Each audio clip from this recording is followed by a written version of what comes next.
Hey, how's it going? Welcome to a brand new video. This is something new that I want to try out. I want to sit down and talk about all the latest news that has been going on over the last week, and there's been some big things. If people respond well to this video, I'll go ahead and make more videos like it, but for now, let's go ahead and start with one of the latest things, which is The Legend of Zelda Tears of the Kingdom.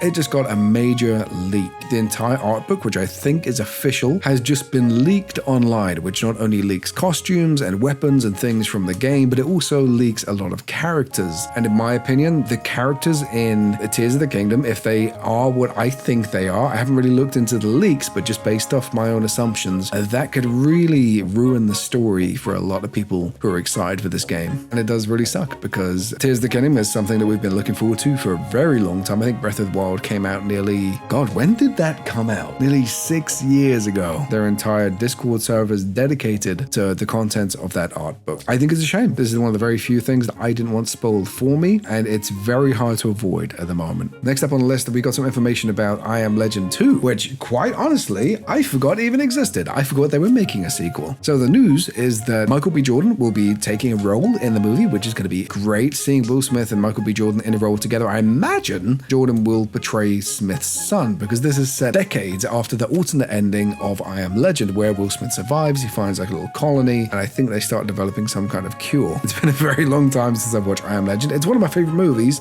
but I have not watched it in a minute, but I'm pretty sure that's how it goes. But either way, I'm excited to see them both together. The developers behind the very controversial Hogwarts Legacy, a game that I am thoroughly enjoying playing, they've just made a comment in an interview with IGN, as far as I know, and they have stated that they have no plans for DLC or further content, which means that everybody who is sitting there rioting because they haven't got Quidditch in game may have even more of a reason to get angry. Now, that's not to say that they're not going to make anything, because Elden Ring didn't have any plans for expansions and DLC and stuff like that, and apparently they changed their mind when they realized that they were making a crap ton of money. So hopefully Avalanche decide to change their mind at some point in the future. The game by itself is fantastic. It's a brilliant open world. There's a lot to do. I'm 50 hours in and I still haven't completed the main game, so understandably they probably weren't in the mindset of let's make this game even bigger. Next up, we've got a first look at Joker 2. Now, this is going to be kind of a quick one because it's just a picture, but ultimately, this is it. This is what we got to see. It's Harley Quinn and the Joker having a little smooch, assumedly at Arkham Asylum. Lady Gaga is, of course, playing Harley Quinn. Joaquin Phoenix is Joker, and this movie is meant to be a musical. Take that as you will. I'm apprehensive about it. Next bit of news, Deadpool 3 is going to be R-rated. Now, that's kind of a given because we all know that that is part of Deadpool's personality and what he's known for,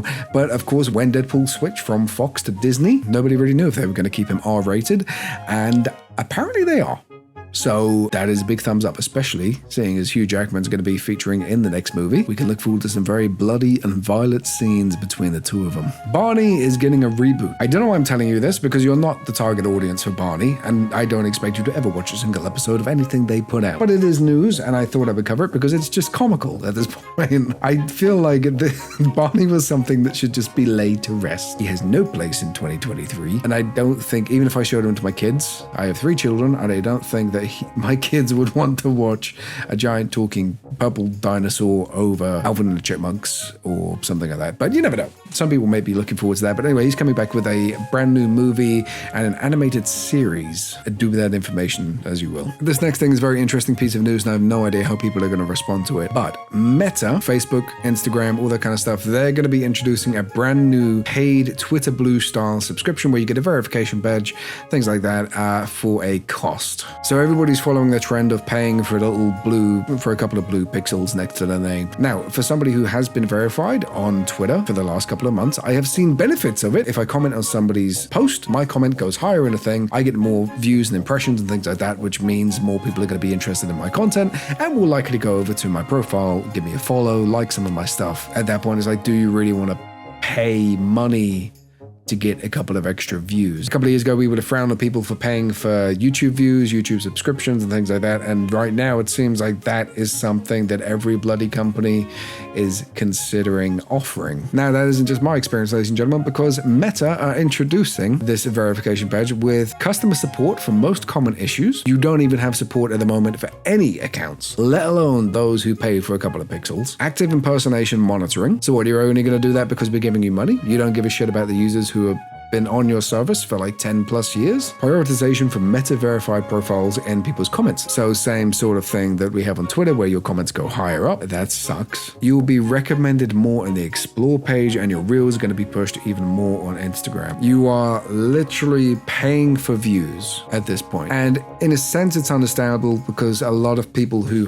have the money to spend on verification badges on accounts like IGN, they are generally the type of people who pay for ads. So getting higher on the explore page and getting more impressions on your reels and stuff like that, that's going to be great because that's what you were paying for anyway. But that means that every person that isn't willing to spend, assumedly, 10 to 15 pounds or $15 on this little blue pixel is going to be pushed further and further down, making these platforms a pay-to-win service. I do not like this trend of paying for badges. It's not verification at this point. It's you literally are paying for views. That's all it is. It's a glorified ad service with promotion thrown in as kind of an incentive. It just belittles every single smaller account, every single individual that is not a business willing to push their stuff by paying money. And yeah, and you get extra stickers for Instagram stories. Next up, we have Ant-Man and the Wasp: Quantumania and Hogwarts Legacy. I think they both released this week. I have given my personal opinions on Ant-Man and the Wasp: Quantumania. I think it sucked, and a lot of people seem to agree with me, but there are a lot of people out there as well saying that it was a great movie. I think this is one of the most controversial things that Marvel have ever made, but regardless of what the end result is, it is certainly drumming up a lot of attention for Marvel Phase 5, Jonathan Majors, Kang. Take it as you will. Hogwarts Legacy is amazing though. Definitely go and buy that. Final bit of news for the day, we have a rumored Pokemon Presents coming out in the next couple of days, within the next week, I believe. And then we have a list of updates for Pokemon Scarlet and Violet. Now, I'm not going to make you read the entire thing because there's quite a long list of updates and changes, but essentially they're going to try and make the game better by removing some of the best features, or at least a percentage of them. These are some of the patch notes. If you look at the very top one here on this image, it says, we will address an issue that causes the game to forcibly close at certain locations. As a result of this fix, there may be a reduction of Pokemon and the people displayed in certain towns or in the wild. And the reason that's a bit of a concern is that I don't believe that was the actual issue why the game was forcibly closing at certain locations. I don't think that's the problem, but obviously I'm not a game developer. They know their software a lot better than I do. The issue with the game is just simply, in my opinion, that it wasn't optimized properly and you're using hardware that was made, I'd say 15 years ago. I'm talking about the creation of the Switch. I'm talking about the old hardware that was made to create the Nintendo Switch. It was already old at the point of the Switch being released. I don't know how well this patch is going to fix some decade-plus old hardware and software that has been